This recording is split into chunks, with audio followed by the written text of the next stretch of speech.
Not our war. We didn't start it. The United States has been helping Ukraine over the last 3 years, and we want it to end.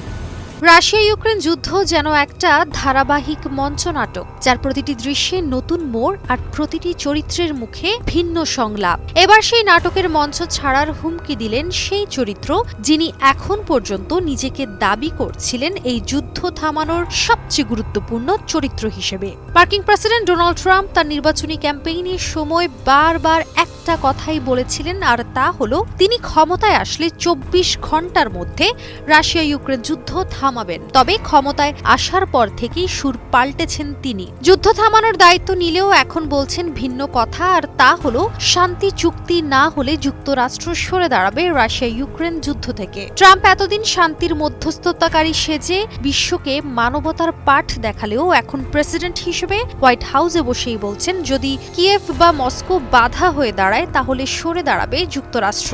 যুদ্ধ বন্ধে যিনি হতে চেয়েছিলেন শান্তির moderator, তিনি এখন জানিয়ে দিচ্ছেন ডিল অফ।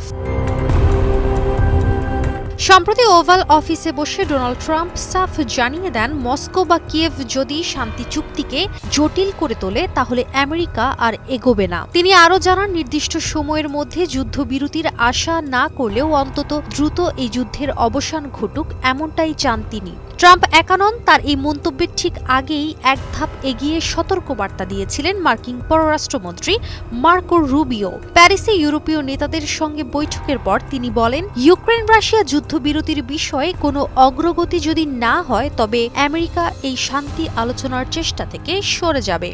তার ভাষায় স্পষ্ট ফুটে উঠে যুক্তরাষ্ট্র দীর্ঘদিন ধরে সময় নষ্ট করতে ইচ্ছুক না। রুবিও বলেন আমেরিকা সপ্তাহ বা মাসের পর মাস আলোচনায় লেগে থাকবে না, কেননা তাদের মনোযোগ দেওয়ার মতো আরও অনেক কিছু আছে।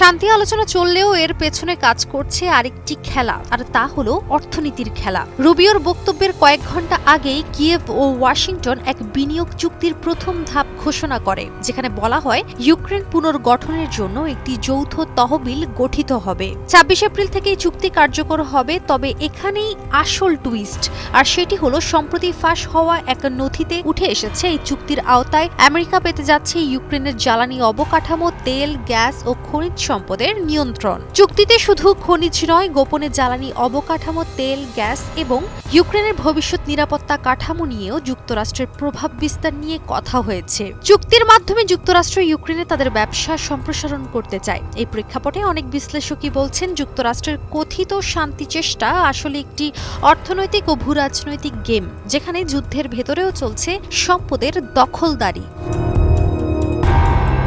বিশ্বমানের থার্মিক্স রড, সালাম স্টিল থার্মিক্স, দেশের একমাত্র থার্মিক্স রড।